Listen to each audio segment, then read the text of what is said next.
Good evening, Cape Flip Stories. Hope you guys are good. Hope het gaan goed samen met jullie. I've got a young man in the studio tonight with me. He's from a party called the Freedom Front Party. His name is Paul Jacobson, and we're gonna talk to him and get to know more about him and also his party. So once a month we have the political discussion where we talk to politicians, and we're living in a time where people feel hopeless, where people feel, man, just give up, just go overseas. I was at Home Affairs today, and the gentleman stood behind me and he said, you know what, if I get my passport eventually from Home Affairs, I'm going to immigrate to overseas. And we want to stop that. We want to say, but you know what, we can change Cape Town, we can change South Africa, but for that to happen, we need to collectively collaborate together and work together. And that is where we have this chat once a month to politicians, and we talk about the necessary things and what we can do to better the city and the rest of South Africa. Paul, welcome to Cape Flip Stories. Thank you. I'm not so much of a young man. Thanks for that compliment. No, great. It's fantastic to be here. Jeez, and what a beautiful studio you have. Thank here. you. Thank you. Despite the light. Yeah. No, we are load setting proof, I'm telling you. Jeez, I came into the area, I thought, wow, it's dark, and then here it's so bright, and you organize. This is, a proper studio. What a pleasure to be here, Stanley. Thank you so much. Paul, before we start going into politics, before we talk politics, I want to know more about you. You said to me, I used to have the lollies. I used to sell the lollies on the beach, and I mean, many people would know you, because that is quite a big business in the summertime. Tell us more about yourself. Wie is Paul? Yes, Paul. Well, look, I grew up in the Sea Point area. My mother was a speech teacher. My dad was an accomplished businessman. But they managed to find means for me to go to university, and I studied economics and marketing. And the day after graduation, gone was I. I traveled then for 11 years working as an entrepreneur, importing surf equipment. I taught English. I was all over from Spain to India to South America, lived in remote areas, learning languages. India 6 months, I was China 3 months. It was an incredible experience, but I had an accident, broke my collarbone, and I came back home to Cape Town. And despite my qualifications, after 11 years, there wasn't much left. And I found, somehow I got involved with the beach vending. I bought this mobile backpack. First of all, you guys probably know me, the Milo vendors from Newlands Rugby and cricket. That was my business. And then, long. In fact, I just gave up now a couple of, at COVID, because we had to transport our stuff from Newlands Rugby to Cape Town Stadium. And then I got involved on the beaches, a lucrative business. I had that for 11 years of my life, selling Grenadine lollies to make you jolly. All the guys that are the traditional vendors. I mean, today, the Citrus family in Romans, I'm still in contact with all of them. And what happened there, we all kicked off, myself, the white people and the coloured people, because of our skin colour. I fought for it, and today my coloured folk are still there on the beach. After that, I got involved with a small little kiosk, like a little coffee shops. And thereafter, I got into pet nutrition. And for my big loudmouth in trying to support the retail business and my loudmouth looking after my vendors at Newlands Rugby and the cricket and everything, I got involved with social media. And the next thing, I was nominated by my peers to stand as award councillor. Well, the last thing, I knew nothing about politics. I literally, when I used to get my newspaper, I used to read the front page, look at my sport, nothing. Today, I'm an immature politician. And I found a home, and I love it. It's lekker being there in politics, trying to make a difference. And by default, Stanley, and I'm sitting in the city of Cape Town as a councillor there, enjoying it. So that's me, Sandy, Paul. And like you say, you're actually an accidental politician, but because of you standing up for other people, I remember you said to me, you have a passion for people working for this on the markets, permits and stuff. Yeah. You've mentioned also something that when it comes to applying for permits, it's quite difficult for certain individuals. Tell me quickly, what is the biggest challenge that you think for small businesses currently? I'm a pragmatic. I'm an Aries atypical personality. I like things. I don't sleep easily. I'm always thinking you got to get things done. And let me tell you that in the city, there's some incredible people, the administrators, the workers, from law enforcement, social welfare, all of them. Unfortunately, it always becomes bureaucratic. Yeah. And that's where these initiatives slow down. I've been presented with such incredible ideas, people that want to grow on the promenade, who want some wonderful initiatives, food trucks. And then it gets burdened by bureaucracy. And this case that I'm fighting for now, it's disgusting, Stanley, where informal beach traders, if you're a black person, you get 1 point. Yeah. If you're a colored person, you get a half, Indian a quarter, and then a white person not.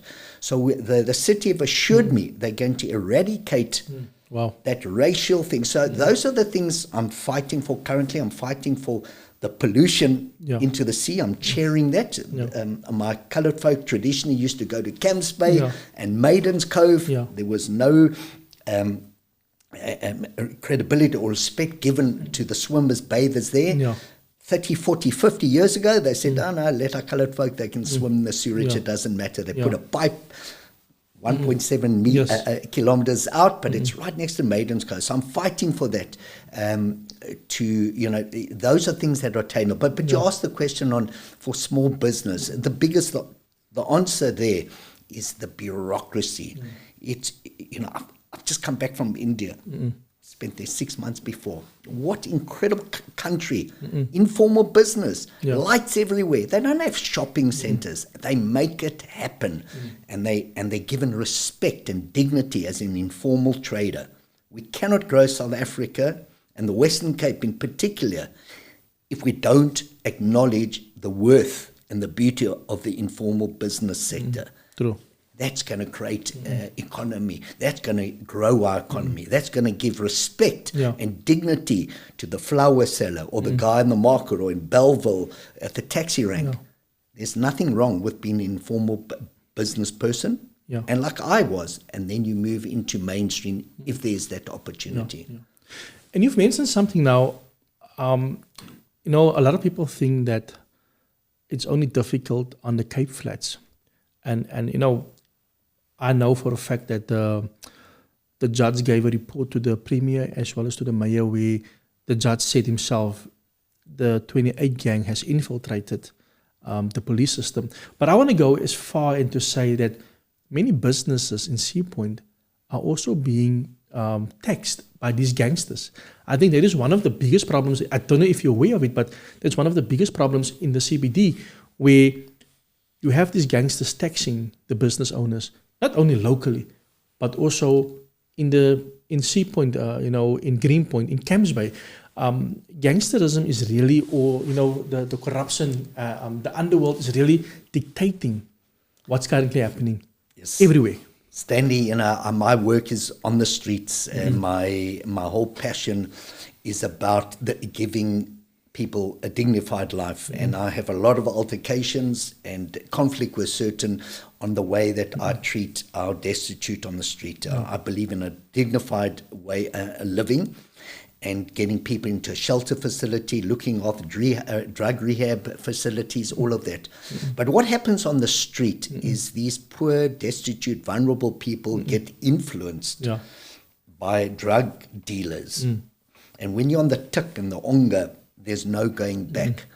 So the 100 Rand that we are giving to the guy on the street, he waits for his dealer. He doesn't go anywhere. He will not leave until he gets his hit. He needs an upper in the day and a downer. And because of that, the drug dealers and the gangsters know there's a lucrative business. That's right. And on the Atlantic seaboard, I'm moving out. I have now sold up everything. Wow. Of my grandparents, everybody, because of the danger. And it's not about, remember the Atlantic seaboard, and we've demonstrated many times, is a public place. This is not for the exclusive whitey who lives in Fresnay. On a weekend, public holidays, are folk from all over, from the Cape Flats, pouring to see. And for any person, visitor, tourist, local, to walk on the promenade and to be accosted by dangerous people, undignified people with no clothes, drug pushers, children, it's decayed so much. We've lost the plot there, Stanley. So you're 100% correct. The gangsterism is so embedded in our Atlantic seaboard and looking after those restaurants, but they also embedded in the street. And that is a big problem because, I mean, you wouldn't expect somebody to move out of Sea Point. Where I live, if you move to Sea Point, you have made it. But now crime is everywhere. Crime is affecting everyone. I think one of the biggest problems that we have, and we need to be honest about this, there's a lot of homeless people ending up in town. I believe there's many factors, there's many social ills, but I also believe we have to be honest, it is also not making our city look good. It doesn't, because I mean, you have people living on the street, doing the thing on the street, and I don't have an issue with people, I understand some people have circumstances, but I think that is something that we need to really focus on, because if you go just down the road, there's people living on the street as well. What is your party's take on this? Because I saw something on Facebook where somebody said that the city has failed us, but I want to say this, that we need to look at the problem, at the root cause. What is causing people to live on the street? Because I remember prior to 94, there wasn't people living on the street. Now we have many people, white, black, colored, Indian, whatsoever. So, Stanley, this is something I talk about in council all the time. It's something I've specialized, I've understood the legality, and I've looked at the inefficiency of the city in dealing with this. I learned from my mentor, which is the CEO of the Haven Night Shelter, Mr. Hassan Khan. I actually said he's just retired now. I was like everyone. I used to come around in my bakkie, I had money and I had food. He said, Paul, you have become a victim of your own compassion. No one deserves to live in the street. Remember, we just use this word homeless loosely. Within the homeless, you've got early release from correctional service, early release from mental institutions.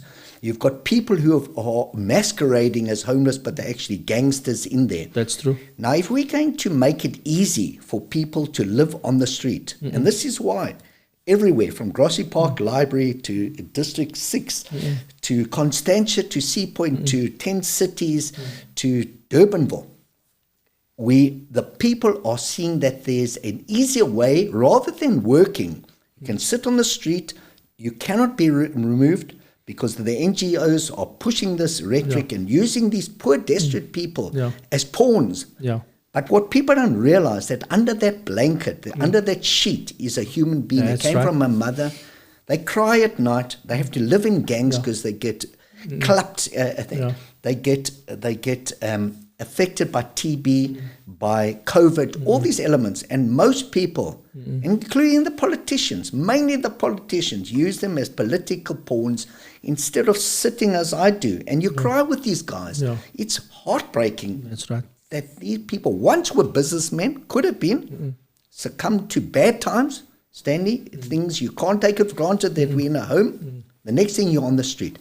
But from the other side, the resident side and the ratepayer side, if you come out of your home, whether it's in Sea Point or District 6 or Grassy Park, and you can't get to the library, you can't go to your mosque, you can't, which they're having a big problem in Wynberg, by the way, you can't get there because it's occupied by aggressive vagrants who are under the influence. No human can live on the street and eat rubbish without softening the blow. And that's why they turn to drugs. And when you're under that influence, you become unstable. That's right. And you'll be in your wheelchair and somebody will come just clap you in the head for no reason. And this is what we experience, and we've experienced it a long time ago. And all the people now in the Western Cape, in certain sectors, and I know near the Grassy Park area, the Grassy Park Library's got massive issues, as does District 6. District 6, their land was dispossessed During the apartheid era, now it's been dispossessed again. They can't even build their homes as before. So it's a massive problem, and there is resolve. Tough love, campaign with giving with dignity, educate the people that the money they gave them is enslaving to the street. And they die on the street. You can't live on the street, not with the Cape winter storms and the gangs and drug abuse. It's not human. And I always talk about this. I had a cousin that lived on the street in Wynberg, and he passed away sadly. But he lived there for almost 20 years. And you know what? It was his decision. His family went to go look for him, but it was his decision. But you are right. We need to address this matter. We all are stakeholders in this. It's not only the government or the politicians, job. It's our job as well. I want to interject. I hear what you guys are saying, and I do agree. But I do think that we need to have some form of psychologist come in and work with the homeless man, because sometimes it's a mental barrier. I think I know I'm simplifying this whole thing, but I think we need to, like you say, we need to be compassionate, and I agree with you. But I think the compassion needs to be steered in where you try to understand the person, the individual, and try to get like some form of psychological background as to why this person can't be a productive member of society. Yeah, and you are right, Nantel, because we need professional help. I can tell you this is the problem, but this is where we need to get professional help. I think we are living, and especially, and let's be honest, many of the people on the street are from the Cape Flats. I've picked it up in Wynberg, in Claremont, in town, wherever. I think we have a lack of these resources in our communities, where we have social workers, we have psychiatrists, and also we have people that understand how to work with it. It is a much more bigger problem than what we think it is. And for that reason, that is where we all are going to have to come together and say, okay, this is the solution. We can't bring politics into this, because the numbers on the streets, it is expanding. We're getting more. The children living, just a simple example, the people living here at the library in Karachi Park, it's children that went to school with me and him. It's just people that lived in houses here. It's so weird that they mentioned that Saturday morning I saw a guy. He wasn't at school. Okay, another friend of mine that is actually homeless. But a younger guy, probably 10, 15 years younger than me, and I saw him dragged out of his skull, and it's sad, man. It's sad, man. So the issue, you're 100% correct. There's two things that are happening now while people gravitating towards the street. The situation that you put out there, and then you're 100% correct. You can't have a 17-year-old field worker going to a chronic homeless guy and try encouraging to get into a shelter. Yeah. We need to invest in our children, childhood development. We need professional, proper, not these young people, and you go speak to an elderly person. So that is where we need to invest all our budget to stop the decay, to have proper psychiatrists, drug rehab facilities. But what we're finding now, Stanley, is because of this new act that has been discovered, the PI Act, Prevention of Illegal Eviction, which I breathe and is that people that are coming now as far as Johannesburg, Eastern Cape, because they know the law, and the law allows them to settle right outside your home, Stanley. And once they put a cover, they cannot leave. And in doing so, they are demanding a home. That's right. Now, Daphne Martin from Elsie's River has been waiting 30 years for a house. Yes. We have 700,000 people of our coloured folk waiting for homes. A person coming from the Eastern Cape in one day takes a bus, hitchhikes, I don't care, puts a blanket or tent over them, and they jump the queue. Who jumps the queue nowadays? Jumps the queue ahead of Daphne Martin, because they know the law. And these NGOs who are using these guys to promote that agenda. We know it's EFF have a not a willing buy, willing seller agreement. So people are flocking all over. And this is what you've seen, the discovery of this act. So we've got two people who are legitimately homeless, come from dysfunctional families, land up on the street. But then you've got people that are taking advantage of the situation. We don't find that in Johannesburg. We don't find that in Durban. They will not stand for it. But we're a liberal, kind, nice population, and they'll settle outside your mosque, your church, your children's playground. So we have to identify the two groups. Either way, is your so what was Natal. Natal, Natal said again correctly. We need proper law enforcement, and we need to tackle this problem properly with proper social workers, proper field workers, drug rehab, early childhood development. That's right. That is the way we're going to resolve. In saying early childhood development, that is so important. And I have to say this, and I always say it on this platform, we need to go back into communities and teach parents to be parents, how to speak to your children, how to to tackle problems. I have come across, and I'll be honest with you, in many cases, when a child leaves the house, it's because the parents didn't know how to deal with the problem. And that is one of the things that we have on the Cape Flats. We have also very many youngsters that turns to drugs. Like you said, just down the road, you will see probably somebody, you can identify them, that guy is on drugs. You know how they look, you know how their skin look, you know how they act, and they're going to ask you for a $5 or for a $10. And I think that is the biggest problem. That is where we need to bring in the type of system. A system needs to come, like you said, early childhood development. Then we need to work with the churches. I just said to somebody earlier on, you have 10 churches in a community on the Cape Flats, but that community is a problematic community. You have gangsterism, you have youngsters that don't go to school. If we use religion, if we use NPOs for the better course of things will change immediately. I just want to give to Nento quickly. He had a question. So you reminding me now of an incident that happened. So I was working at the NGO, right? And we did art DJing. We taught DJing around the Cape Flats, and we were in Grassy Park area, and I know the principal, and he spoke to me and he said. They have a child that grew up in the street on the streets, and they're trying to incorporate the child back into society by giving the kid education. And he says the problem that they had with the poor kid is that the poor kid climbs on top of the roof. There's no sense of being scared of authority, or because it is what do you call it, arrested development, if you think about it. So this is a deep conversation. It is a deep conversation. It's a deep conversation, and you in a very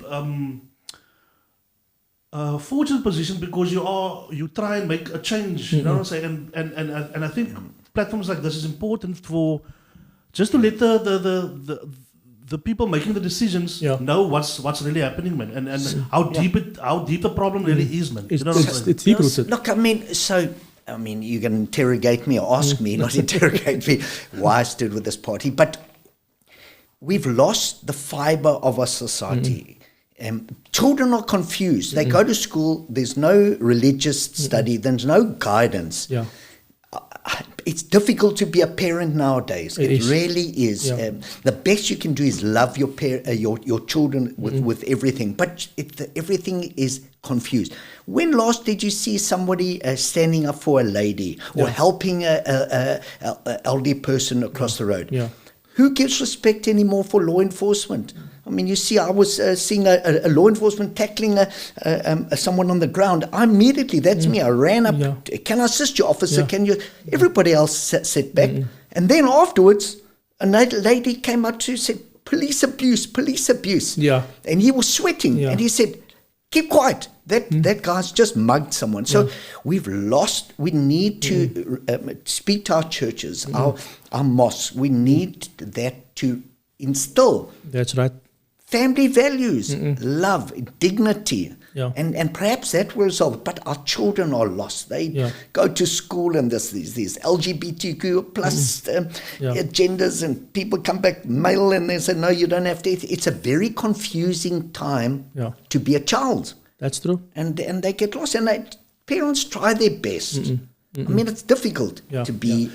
You can only do so much as a parent. You do get parents that try their best, that go work every morning, wake up early morning to try their best. But I want to just shift the conversation a bit to the Freedom Front Plus Party.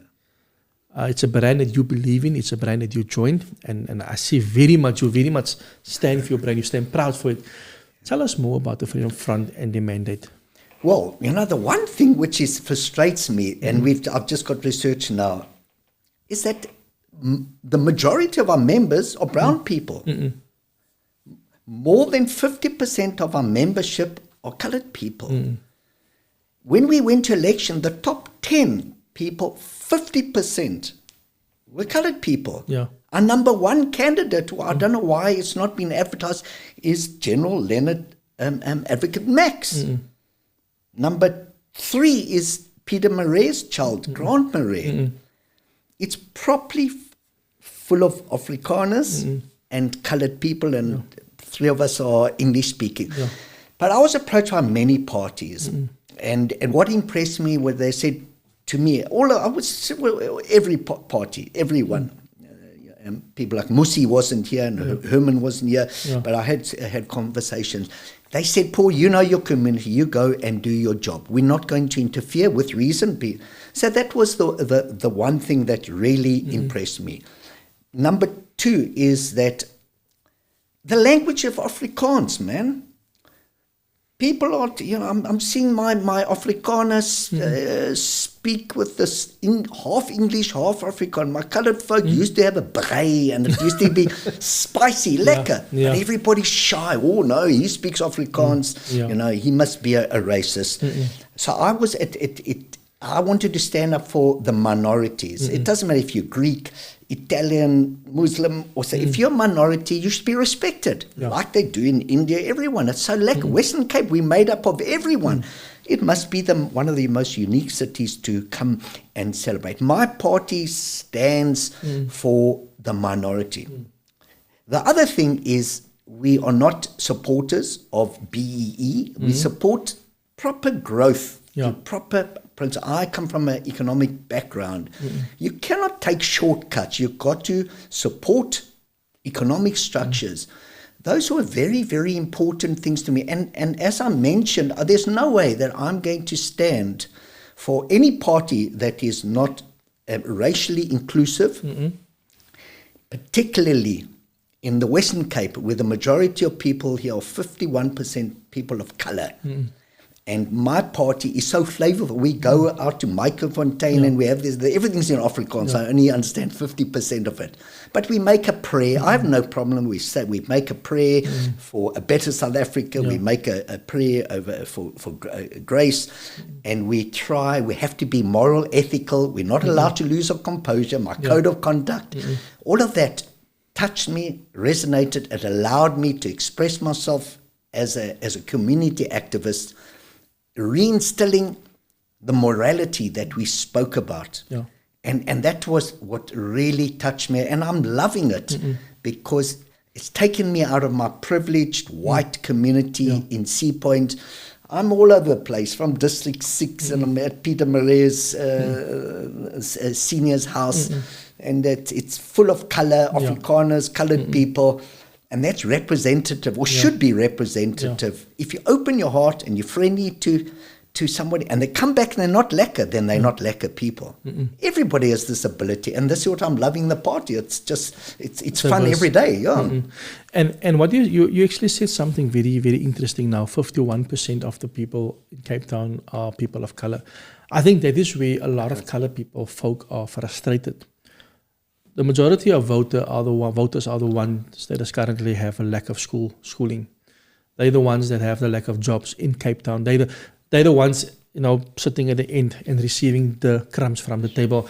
And I think that is where you can also sense there's a type of people are fed up in the colour community. People want to fight. People have enough. And I think this is where politicians are using this to say it's the white man. And we need to say, but. And I have white friends. I have a lot of white friends. I have a lot of black friends. Color doesn't define who you are. The person's integrity, the person's who he is inside will tell you, will speak for himself. I think we are now labeling parties as racial parties, as racist parties. And that is what I just want to ask you. I'm going to inject with you. Okay. Actually, This is my opinion. My opinion. So the DA has been in power for a very long time. 15, 16 years, yeah. Very long time. They can't blame any other political party for what's happening in the Western Cape anymore.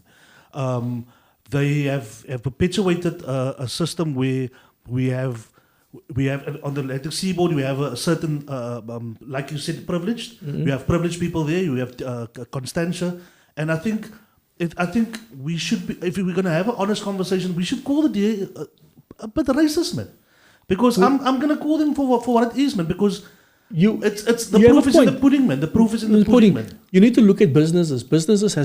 Colored businesses has got no funding from national government and local government. I had quite a few businesses that I interviewed last year. And the first thing that are being said, you're not compliant. You have aunties that make their own clothing, they make their own sisters, but when they apply for funds, then it's been told to them, but you guys are not compliant. There's a lot of things that is being done that actually sort of, it agitates the people. Gee, Stanley, you know, if I was a colored person, and I'm not, and I don't even profess to know the struggles that you went versus another cultural group. But you are 51% of this population. All the social housing are going to other people. That's right. Your informal trading vendors are going to people from outside of the Western Cape. Your taxi drivers are all from out of here. When are the colored people going to stand up and say, enough is enough? We've been pushed from pillar to post all the time. And, you know, look, I'm personally, because I'm an opposition family, I'm not a big fan of the DA. Yeah. They are the party. As we oppose the ANC nationally, they run the Western Cape. We have to oppose them. We have to be a watchdog. If they are a monopoly, they can do whatever they want. And that is why we look at it. And all the smaller parties, and it's, sorry, I'm not here to deny, but it's the arrogance. Just listen to there's nothing wrong with learning from the opposition. Listen to the grievances. I sit in council and we talk about moaning of issues, and Alderman J.P. Smith talks about safety and security. And the guys in the Cape Flags are crying. They said, yes, when are you coming into our community to see what's actually, we have every day, we got people being shot, harassed, our ladies can't walk around, our children are being abused. So, you know, we've got massive budget. Yes. We were the richest municipality. We've got 7 billion to spend right now, 18 billion in our coffers. We've spent 20% of our budget thing. Spend and support this community, which the dynamics show that it's 51% people, colored people. That's right. But then at least be equal, fair. No. Don't say that the vendor on the beach, because he's colored, he gets a half a point. Yeah. No. And an Indian, he must get a thing. Me as a white, I get nothing. I've got no chance, and that's why I'm off the beaches. But you have something you should know something about the 0.5%, right? The majority of voters gets less of the percentage to apply for like a permit. It's like that in the jobs as well. When we apply for a job, they will tell us that, you know, yes, BEE, but you don't qualify for it. And like you mentioned, and I like that about your party, that you are against BEE. I think BEE is the most corrupt system. I was at Home Affairs today, and I do visit a lot of Home Affairs and SEPs. I want to say many of those people in Home Affairs, SEPs, they don't belong there. And I'm not being rude, they don't belong there because, first of all, some of them are just there for the paycheck. There is no more, what you've mentioned earlier on, there's no more that passion to serve a community. There's no more that passion of, helping like I said, helping the officer, helping the lady, because everybody suspect every policeman, because of a few corrupt police officers and those that don't belong there, we suspect now that the whole SEPS is corrupt. There is good cops out there. There's good law enforcement officers. Yeah. But it comes down to, those ones that don't belong there should be removed, And I feel that the only way that we can do this is by selecting proper governance. Yeah, probably first we have to get rid of this giving jobs just for it. It has to be on merit. And if you look at our sport, man, look at what the Springboks are doing today. Does anybody even look on the field? We quite tries every time. We need to fix it a bit up with cricket. Yeah. But you can see everyone has this incredible ability. But if you put a person in a position that is not meant to be there, it affects the economy, but it also affects the dignity of that person. That's right. I was on the AA the other day, and the lady couldn't speak. I lost all my I lost all my patience. Yeah. We need to assist struggling communities, and we have to give recognition to those that came from a disadvantage, but give everything. But when you want to run a province, a city, a municipality, a bank, a private thing, we have to give recognition of merit. Otherwise, if there's no performance, you aspire for lesser and you produce less. Yeah. It's as simple as that. Can I just ask, this is a question for both of you guys. So both of you guys agree that the BE is not working, right? No, it's not So working. my question is to you and your party. What do you oppose we implement to address the inequalities of the past, of apartheid? It's a no-brainer that colored people were didn't get the short end of the stick, let me put it that way, above other people. So how do you address that, and how would your party address that personally and from the party? Yeah, so, then it becomes also the black African is complaining that they were more disadvantaged than the colored folk who were less disadvantaged than the Indian. We have to recognize that we have got people that came from disadvantaged backgrounds, including our colored and our black folk. And if there is a tie between the two, it must go to the person of color. And we have to support them in the schooling. We have to have learning institutions that are up to standard. We have to have sporting facilities to look at this incredible, I'll just tell you, the talent here on the Cape Flats is unbelievable. We used to go play touch rugby on Camps Bay Beach or Clifton in our Speedos, us whiteys with all these big muscles and bodybuilders. Yes, we came and we played a touch rugby sevens here, and the coloured 70, they clapped us, man. I'm talking properly. My point is that we need to identify this incredible talent that exists within the Cape Flats. Yeah. We need to nurture it through education, uplift people, and we could be one of the strongest economies, in the Western Cape and all of Africa. I would seriously, and I hope this sticks with you going forward. I would seriously, if you want to create change, I would seriously support programs that integrates, because right now we are segregated really. I'm fortunate, but that I spend time that side of with my son, and I'm probably one of the few colors that's that side, man. And using sports, if you can do that and allow the different races to meet actually, and that's how business integration. Connections gets made as well, man. Yeah. So I would hope that you and your party focuses on integration, getting people, because we're living separately. We are separated by not by race anymore, but we're separated by the economy. So our money is keeping us separate. But if we can have governmental integration where people get mixed, and work together, man. You make such beautiful points there. Yeah, you can speak to do that. No. I was at a place, at Camps Bay restaurant, and this black African lady came up. We had a conversation. Says, "You're privileged," but she didn't mean it privileged because of my wealth.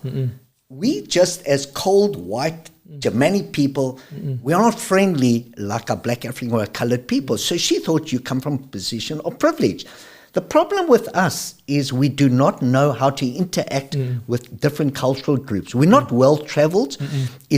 We in council had a lecture a few months ago on how to be tolerant of somebody else's culture. And I'm thinking, at the age of 50, you're teaching us that we should respect did you not learn that at home?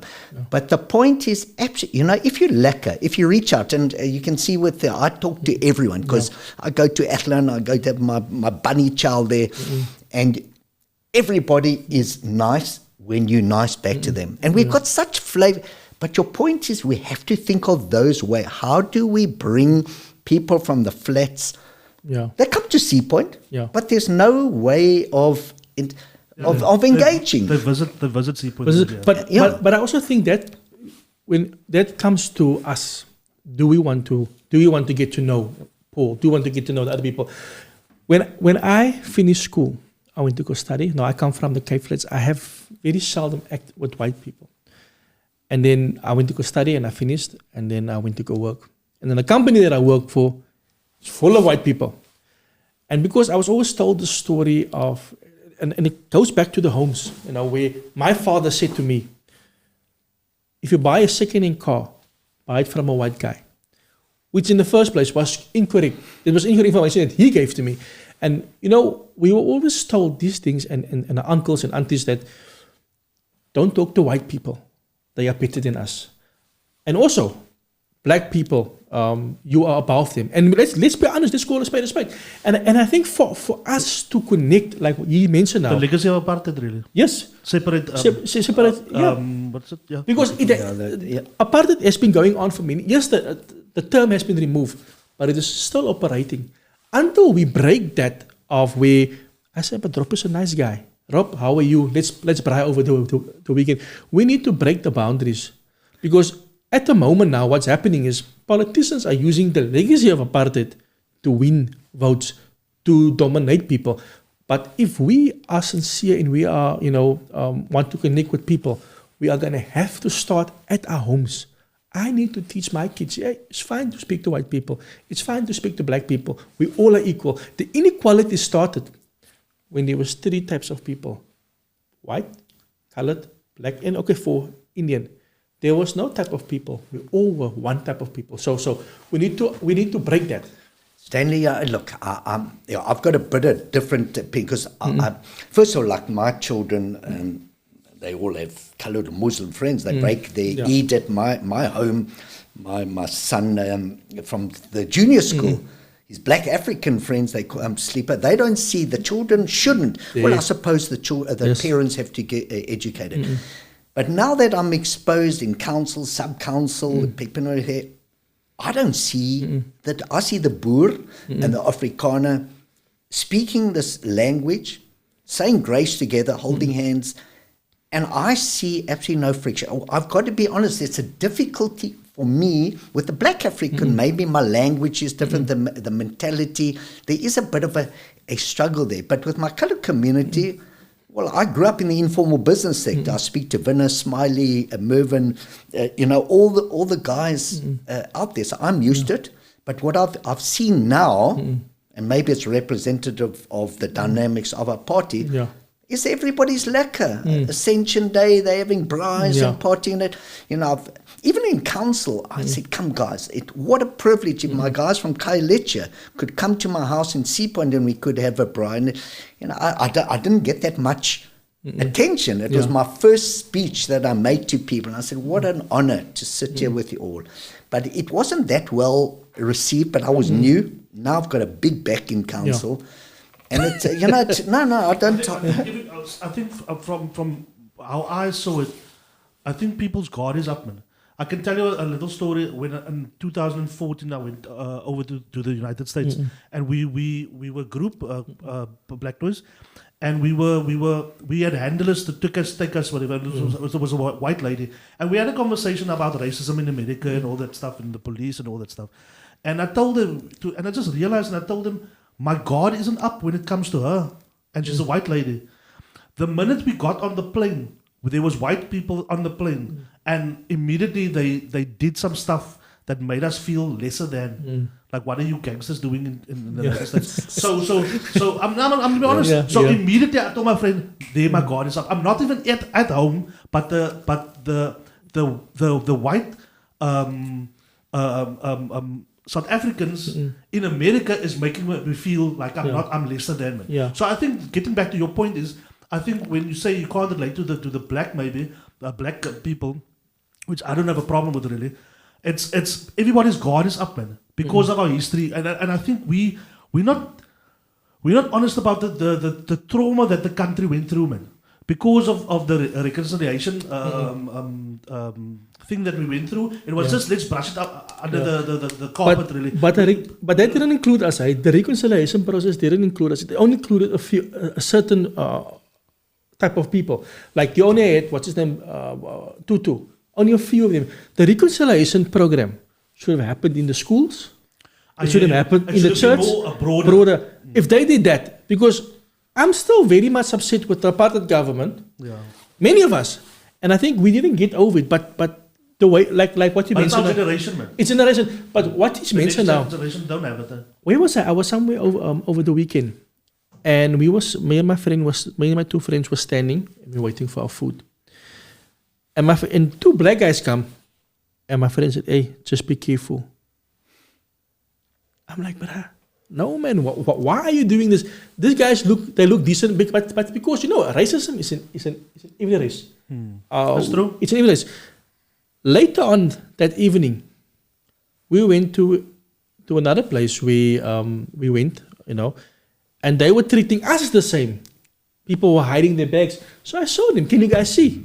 And that was for me a revelation because racism is everywhere. But I wouldn't say racism. I think it's people just being safe. We need to be honest. Who does the most killings on the Cape Flats? It's us colours. Who does a lot of hijacking? It's the black people. We need to be honest, and people are going to be, cautious, unfortunately. But this is what I want to ask you, just moving a bit forward. I want you to tell us more about your president. I always see him on TV, and he speaks Afrikaans very well. Who's that? Your president, Dr. Not Dr. Mulder. No. Peter Groeneveld. Yes. I don't know. Look, my go-to guy, which I think is the most remarkable man. Yeah. I don't know. He's come to some presentations. Okay. If you had to look, he's probably more of your stereotypical Afrikaner. My mentor, and I think is the most incredible man I've met after Mr. Hassan Khan from the Haven, is Dr. Mulder. Okay. Dr. Mulder is the guy that gels the coalitions. He learned, and he taught us a lesson. He was a family of 10 or 12. He came home, and the wife said everybody was fighting, and all he wants to know who laid the first punch. He's not interested who started it. Yeah. So my interaction with him, unfortunately, we can't speak to our father there because he's so busy running around all over the world trying to get coalitions. Yeah. But he's the most wonderful, respectful man. He's taught us all. I'm not allowed to lose my demeanor. Yeah. There's stuff that's aggravated me with respect to the DA and stuff, but we have to, in the spirit of good Christians and good people, we want to build a national government with coalition. Don't do in the Western Cape that's going to upset us. Yeah. So the question is, our leader, Dr. Groeneveld, highly intelligent, him and his son, there's all doctors and advocates and all of that. But the guy that I really, and is for me, in our party is General Advocate Leonard Max. He came from nothing, man. This is what we're talking about. He was the railways. Hardened guy. But he is parat. His shoes shine so much that I always see it. No, I don't even need to. I can't touch his shoe. He gets upset. But we have a strong bond. I'm very close to Peter Marais' son Grant. He's phenomenal. But Leonard Max epitomizes coming from a struggled community, what you can be. He's doing his doctorate now in police abuse. Okay. He's writing a thesis on that. Wow. And, I always turn to him. We go into the police stations and they salute him because they recognize his position. Yeah. He's a wonderful, humble man. He's done incredibly well.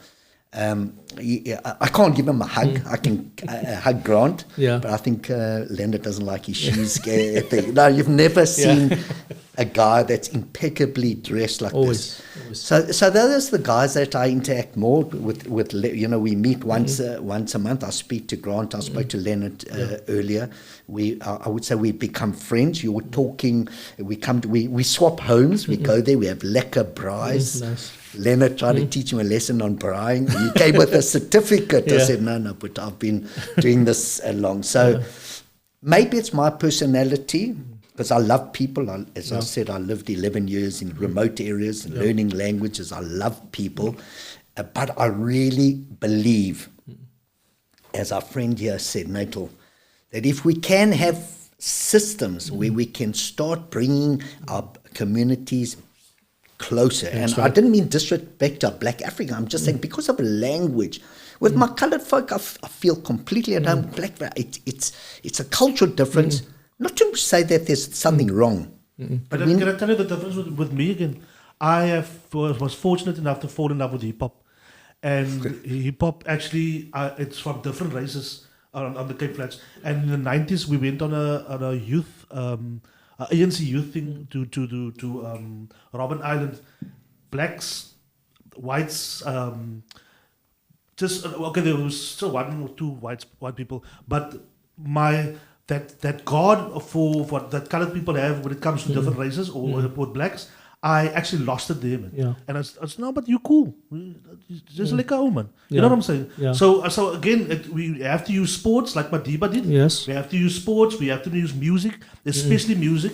And there's platforms that we can integrate people, man. And that's just all we it's not that, oh, jy's nog al right, bro. Yeah. No, Jy's a kak, bro, personally, but it's not because of your race. You know, that type of Definitely But you know, sorry, man. if you're lekker, you're lekker. If you're, I can't swear on your radio station, but you're then one of those. Yes. And, you know, you go up to our Black Africans, hey, brother, you know, they open up. Yes. And they're Yes. nice. It's us whiteys that come from Germanic, cold environment. Remember, we come from the Germans and the Dutch, probably the French guys are a little more. But we're the cold people. We're the ones that need to reach out and say hello. And when you do that, the response is always lekker. When you go to Saunders Rocks or Camsford Beach or Maidens Cove, fucking swimming, jumping off the rocks, diving, everybody's lekker. But you got to, it's us guys, us whiteys have to not be scared. Not because of the reputation that Natal was saying, the gangsters. It's just we're too scared to talk. We're not Australia. They travel. They finish school. They go away for a year. Africa, people travel. We on the tip of Africa. We never leave home. We don't even know how to say hello to. We just go to Amusenburg or to Simonstown. I mean that's your thing. But it's a skill. Yeah. Of going, and people, if you are nice. Yeah. Come back, but we have to start learning, and there needs to be hopefully I can motivate something like that, but this should be coming through our political structures of bringing communities closer, having lekker braais, more, you know, these kind of things together, the music, the sport. Yeah, we shouldn't just wait till Heritage Day to celebrate our collectiveness as South Africans. Yeah. But you know, even with the scooting, you look at my kids once at Camps Bay and Rondebosch. I mean, that's all multicultural. The kids don't see Color, man. It's my boys had a friend, Tovia, his whole life, man, since they were this high. Yeah. DJ Prophet's the father is a well-known. He grew up in Athlone. We are very close. Yeah. My family's close, and they're their best mates together. There's not a color issue. No. You know, honestly, as I sit here, I don't even see a difference when we're there. I mean, it's. But I think it's just that mindset that we need to change. We need to see an individual. We need to see a collaboration. But that brings me to the following question. I know you guys have been very much active in Joburg and the collaborations. Is collaboration the future? Because I see now collaborations here today, gone tomorrow. What will coalition mean to the Western Cape should the DA lose more than 51%? I think it'll be incredible. Again, we spoke about monopolies. You need someone to come in, and I've seen it, you know, in council, it's a DA majority, so everything goes through. But if there's not, they're going to have to reckon, take into account the coalition parties. If you do the maths nationally, for example, there's no party big enough unless the ANC pulls through again. We have to have coalition. Our parliament, our governance says that the majority must rule. And if there's no majority, the only thing that's going to change, and maybe your listeners out there, because we said, what is this all about? How are we going to change? Yeah. If you sit at home and do not express your vote, and you come into the age of, 18 that you can vote, you got to, I know people are despondent. Yeah. I know people say they see punching in council and punching in parliament. They see. But the new voter can change everything. That's right. To make it more democratic. And this is my appeal out there, is that the youth are going to be our leaders. They must come out of their shell. They've got to register and they've got to vote. That is the only solution. But on the other question, I think coalitions has to be the future. There's no party strong enough. My opinion, I think the DA is going to fall big time below that 51%. They're going to have no choice but to have coalitions with their other thing. And it can be a nice thing, man. I mean, people, I'm sure there's areas in business where you've got shoe shops, whatever, clothing shops, the same thing. They're all in opposition to each other, but they thrive. People all gravitate to that particular area. So let's do that in politics, man. Because if you don't like that pair of shoes, or maybe it's too expensive, you can go there, maybe it will be cheaper. And I think that I have said this last year, I have said that coalition seems to be the future. I mean, the mayor in Johannesburg is from a very small party, Al-Jamaa. Yeah, Tony. Would that be the case here? If, let's say, what can the viewers expect? Let's just say the DA gets maybe, just for argument's sake, 40%, and they need to melt with collide with another party. Let's say they collide with the Freedom Front Plus.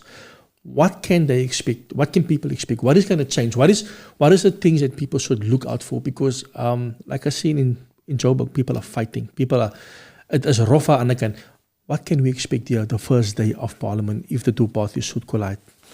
I don't, well, not, in part for the Western Cape we're talking. Well, I think that one will recognize the fact that the DA is the more dominant. So they must get, rightfully, the bigger, stronger positions and hold the leadership roles. But the DA will also have to recognize that they perhaps have to give up on some of the positions. I have no doubt, under the coalition guidance of Dr. Mulder, that he can bring those parties together in a unified way for the betterment of the Western Cape and the country, because this is what we're fighting for. Otherwise, we have a conversation, we must get our passports or something and run away. We have no choice. Either we're going to work in unity, give respect for a party that is stronger, give them, but also recognize the smaller party and their views and values should not be diminished. Because you're a smaller party, and we're talking just in general, it doesn't mean that your views or values shouldn't not be recognized if you're a smaller party. I've no doubt we must make this happen in the Western Cape. It is a beautiful place, incredible, stunningly beautiful. We just need everybody to come together in that spirit. I've got two more questions for you. One more question. I just want to read some of the questions here quickly. Armin Jacob says here, these are certain truths which are kept away from Cape communities, and it's to do so because we are too busy fighting amongst ourselves, correct? To actually realize the ground we stood on is stolen. We were actually called idiot. Just read the others and I'll do the others because let's see more.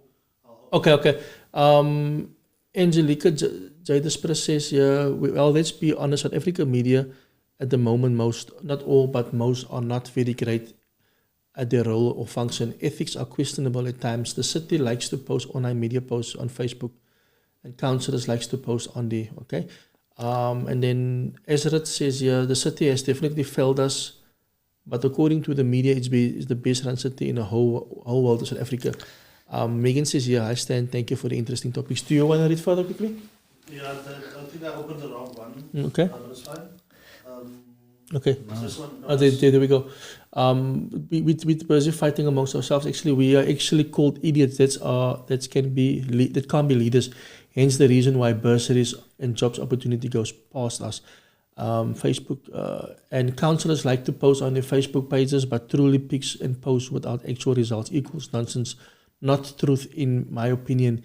If they were doing a great job truly, we would see the results in our everyday lives. Do not believe everything you hear and see and online. And I agree with this person because people can manipulate, what's happening. So I actually want to ask a question in that line of media manipulating stuff and we are fortunate to have you in studio. And I want to just bring up something that I saw while I was just researching some stuff, looking for a picture for you about you. It's my eyes is really bad. Let me see. So I was Sipon, There's this little thing, I think it's a Daily Maverick that said you wrote on your page, or Facebook page, does anybody know who this lady is? Can you just read it? Can you see it better? Okay, it says here, does anybody know who this where this lives? Okay, so I know exactly what in context. Yeah, that's the one question. And then there's a story about you calling my neighbor a monkey. So it's wrong actually. It's very wrong actually. I don't like that racism personally. But the thing is, like I said, with the long form, we have the opportunity to speak to you where you're not being filtered through a journalist. So we can hear in your own words, and you can tell the people that when they see stuff like that, they can reflect on this conversation and see, make their mind up and see the truth. Who is the truth? Okay, so the one thing that was said is the media manipulate a lot to sell newspapers. Today I'm very popular with the media. They all turn to me. The incident that you saw has actually come in front of the courts, and if we value the courts, I've won all these matters in court with costs. A 3-day episode in the magistrate court where the one lady said, "Do you know where she lives?" That was in respect to vagrants that were going through all our bins. And this lady said, "You're anti-homeless." And we said, "Well, where do you live? We'll take our bins over to you." So that was taken out of context. The magistrate, again, found in my favor there. There was, as you know, a rule come up at some stage for my fight. There's Rob Hersoff. Okay. I was also implicated, whether you know or not, with a burning of a mini in Mulitoi. Yes. I remember that. Again, that matters. I'm waiting for the quantum to come out now. And let me put it there, because I had to take a bashing. We had to close down my business. I had security living in my house. What happened was there was a guy in a mini who was feeding during COVID time. Captain Pence went, "Sir, you're not allowed. You don't have a strict lockdown. Sorry, brother, you don't have the right to do this." I went and I wrote a letter of commendation to SAPS. I said, "Your officer dealt with this beautifully. The community of Muli Point is aggrieved by this." The next week, this mini was blown up. No implication to me by the prosecutor, SAPS, never. But the social media warriors, the people that were hateful of my stance about dealing with the vulnerable in that thing, made a big meal out of it, so much so that it became such a massive campaign. Today I speak with Daily Maverick, they turn to me, but at the time it was what sold newspapers. The reality, if we have faith in the courts, I've won all those matters with costs because of that. So again, I was never implicated. In fact, the prosecutor said, "Hey, this is really strange." To the guy, "Your mini gets blown up, and the next day you're trading in the same place." He said, No. If it was me, I would have put that out of this country. And then how come we see guys dressed in Nike uniform and Adidas tackies knocking on the feeder's home address? He said he became the chief suspect. I never was. So that matter has been put aside, both in the courts and my friends in the media have now acknowledged. How does a man drive on a motorbike on a heavy lockdown at 3 o'clock in the morning? I don't even know how to drive a motorbike. With a bomb. With the police will stop here. "Excuse me, sir, what is that you got in your hand?" I mean, it was just a hateful thing. These people that targeted me, they run off. One's in UAE, the other one's run off to Johannesburg. So they hoid their mouth. I saw. I remember that it was quite big. It was quite big. It was and then, massive. and then a couple of days or weeks later, they resprayed the car, Yeah, and they put the car back there. But like I say, sometimes you need to question things aside from Facebook. You need to get to the real story, because many times Facebook can become, where people lie, where people will make other people look bad because of political things, because of color, and I think it's good that we talk about this. But I want to end the conversation. It was nice talking to you. We spoke about a lot. Really, thank you so much for reaching out to us. We are definitely going to have you again. I promise you. Thanks. We definitely want to have you again. But I want to conclude with a question. Do you think making Cape Town independent is the right move to do? And then also, one of the things that I know that the city are also fighting for is to give, or provinces are fighting for, is to give, the province, the right to run their own police system. Do you think that is two things that will work? Yes or no? Yeah, so there's two concepts out there, and the one that I think supported by a DA as well as is to have your own law enforcement agency and to be off the grid from Eskom. I think we're all happy with that. There is a broader concept through Cape Exit, which, by the way, is very supported mainly by our coloured folk, to be a separate country. We are, in principle, it sounds amazing. We have a thriving economy, hard-working people. We've got the natural resources, the beauty. In principle, there shouldn't be any difference. Apparently, the Constitution, the international Constitution, allows for that. And there's people like Barcelona, Catalonia, they're all fighting for that, for the uniqueness. I personally think it would be an absolute blessing. Will it happen? I have no clue. But we certainly should have our own law enforcement agencies. Our national government here are not doing, SAPS is not doing justice to what we're doing. What we need in the Cape Flats and elsewhere. Yeah. And we need to have our own supply of electricity. Those two things, I think, almost all parties would support.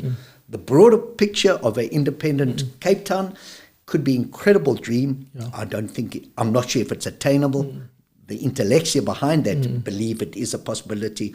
But what it does do, it highlights that we have a unique Western Cape. Whether it's attainable or not, the concept that we have a special Cape Town, a special Western Cape, different from any other municipality, is something that keeps us going. It lights our spirit. We just need to sort out the shit with decay and fighting and interact better. I think that should be a long-term goal, to work together. Aside from us looking for a new government, I think we should find common grounds to work together and to get to know one another. There's nothing wrong with black people, colored people, white people, Indian people. I think we all are people at the end of the day. Paul, thank you so much for coming to our studio. I really appreciate it. We spoke about a lot of things. I will definitely have you on again. All the best to you. And also, where can people follow you if people want to follow you? Yeah, well, through my Cape, I have a page which is my official page for Paul Jacobson. That's a Facebook page. That's my council page. I'm also contactable, and I can do my best to assist community. Remember, I'm a PR councillor, so I represent the whole of the Cape Metropole. That they can find me. It's Paul, maybe we'll share, .Jacobson.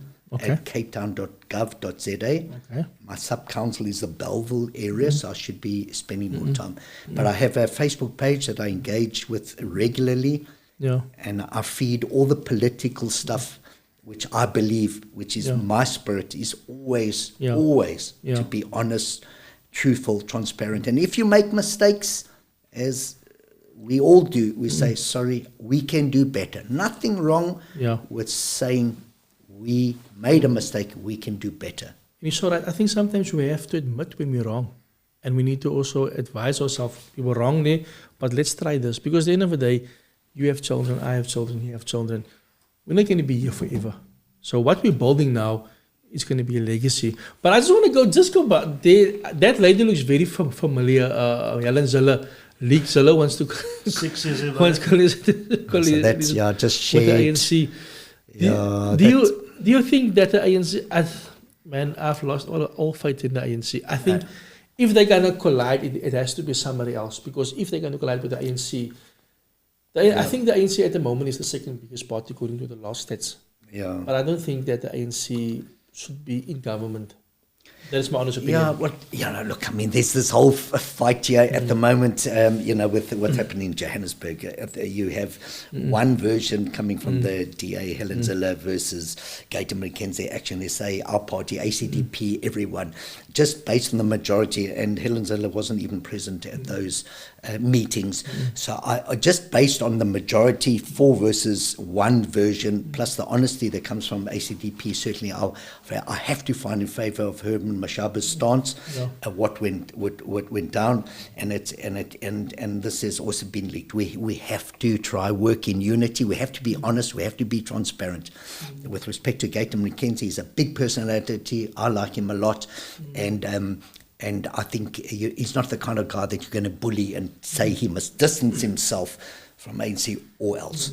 So hopefully this is going to set a precedent on we can maybe make things different in the Western Cape, work lacquer together. What happened in Johannesburg is a complete, in my opinion, failure. We must pray that we are able to govern correctly, honestly, respectfully in the Western Cape. And I agree with you, the respectfully part is very important. Everybody should benefit from it. Not only a certain few of individuals, but I think, Cape Town is, if you want to believe it or not, it's still decent here. It's still okay here. It can be better. Still segregated? Don't. Yes, no, still very much segregated. You mentioned something earlier on about money segregating us. It's not the ports anymore. It's money. It's like you can't afford to stay in job. Constantia. And the problem is what they're doing is sometimes is they don't allow. They only allow you to enroll your kids where you close to where you stay. Yeah. So the system that the DA is perpetuating is they're keeping our kids from good schooling and good education. That's quite big, because remember, in our communities, our school systems are not working. You still have 50 children in a class. You don't have the extra facilities at school where you have extra classes, extra mural activities and that. I physically have to take my children from this community to a more affluent community where I have to pay not triple, but much more of the money that I'm paying here. What if we fix our school systems? What if we bring that education that is in Rondebosch or in Cape Town to the Cape Flats? It's the antidote to our poverty, to our social ills. So this is that politicians must do what you guys are asking. You're on the ground. You know what your community wants. And the one lady, I think Angelica, said the publicity. What you see is not necessarily what's there. The DA or the city have the luxury of a massive budget that they can share information that's not always true. And I have appealed to the mayor, and I like him a lot. He's a really lacquer guy. No, he's a nice guy. But still, they're all politicians at the end. And there's certain things that were portrayed that weren't true. And he had the right of reply. Just quickly on the matter, for example, everyone had the expectation that there would be evictions at Glossy Park, everything. That was misled. It was complete wrong of the mayor to allow that to go out, because people have got this expectation. This kind of process is going to take 2-3 years. And let's just be open and honest and don't share information that's misguided. We see the law enforcement through JP Smith saying one thing, and you guys on the ground are saying something else. They say, yes, we are going to look after our disadvantage and improve their schooling and childhood development, but that's not happening on the ground. It's the hard workers like Peter Cooks from social development, all of them, they're doing the hard work, but they're not the political arm that makes the change. Incredible entrepreneurs coming up with amazing initiatives. But it gets stopped when it becomes political. We got to let this free trade bloom. We got to support informal business. Don't let them feel like they're dirty people. If we can't promote that, give toilets, where's these lockdown garages? You put your stuff out, you trade, lock it at night, go. Make it easy. We've got the budget, we've got the money. There's no excuse not to support our impoverished people. I like what you're saying there, because at the end of the day, if we spend more money on businesses, if we invest more money in schools, we will spend less money on crime. Because, at the moment, most of our money is going to crime. I also feel, just to end off, I also feel that, we need to, We need to stop arresting the drug users. We need to start arresting the drug bosses, because the drug bosses are not living in our communities. They're living outside of our communities. They actually live in Sea Point. They live in Constantia. They live in Durbanville. So we're going to have to balance the scale, because at the moment the scale is uneven. Yeah. And I don't want to feel sorry for my people on the Cape Flats, because I'm from the Cape Flats, he's from the Cape Flats. We didn't make excuses. We went to go study, we work hard. We didn't go to university, but we went to a decent college and we're still working hard. We're trying our best. Some of our people are very much the one handouts. And I'll be very honest with you, but I also feel government needs to do more. At the moment, what the government system has done, it has made our people to be dependent. Wait for handouts. On the 350. We're going to give you 350. We're going to give you a parcel of food.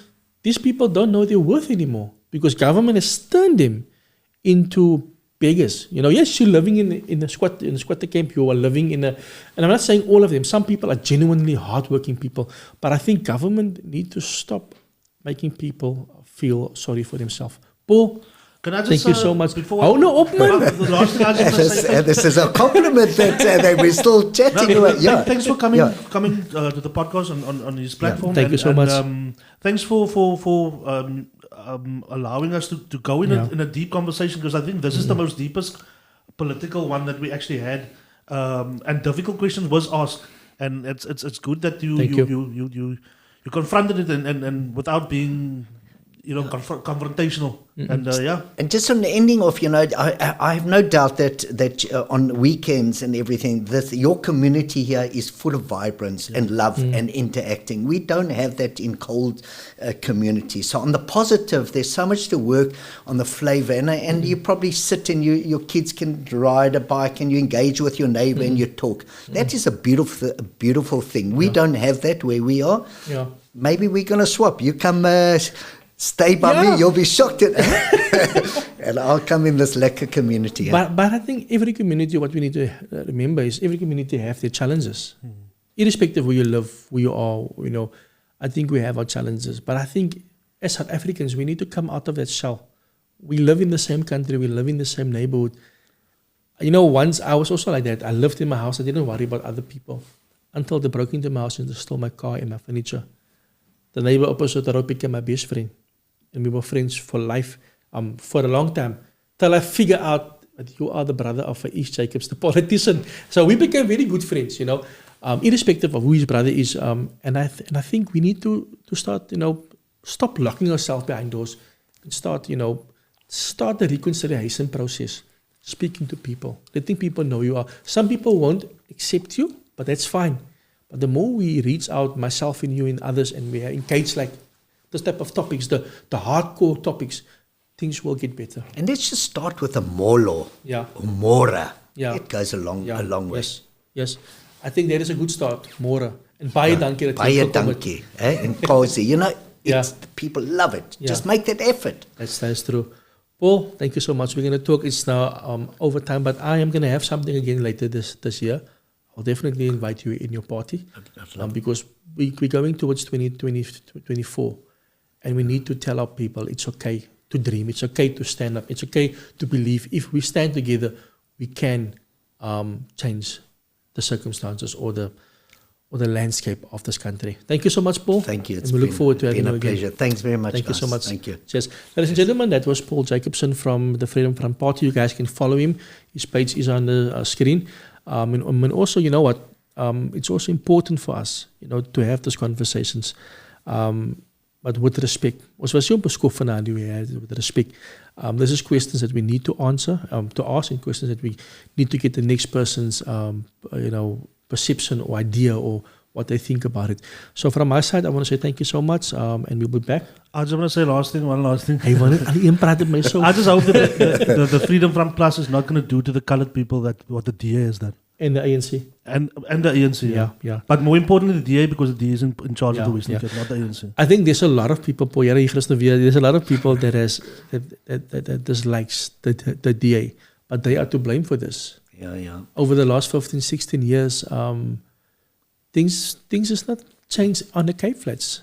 And you Let have your to be people honest. come out and vote. Yeah. You know, you have to, if you want to make stance, vote, Vote. so you have your stance. Voting day is not a day to braai or to go party. Voting day, you must go and vote. Because many people can feel the impact of not voting 2 years ago. Councillors made promises to them and, they didn't go and vote. And those that didn't know who to vote for, voted for the better councillor. So I think it's that thing again. Youngsters, you mentioned earlier on, youngsters needs to go and register themselves. Those that are turning 18 this year and early next year, young people, please go and register and vote. But just don't go and vote blindly. Go see the work. Go see what, ask the politicians questions. In actual fact, we should have youngsters on the platform. Maybe have 2 youngsters and then we have like a poll, the president, and the youngsters can then ask the questions. Maybe that should maybe be the format, so that young people can ask people, Because we don't know what's important to them.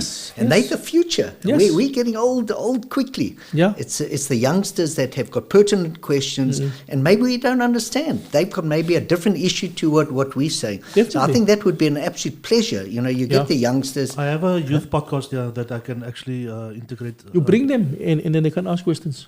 Yeah. So, but one has to go out, vote, make a stance. Don't sit back. They're the future of our beautiful city. Yeah. The lighties, the youngsters, as a thing, must know that their vote is not wasted. Yeah.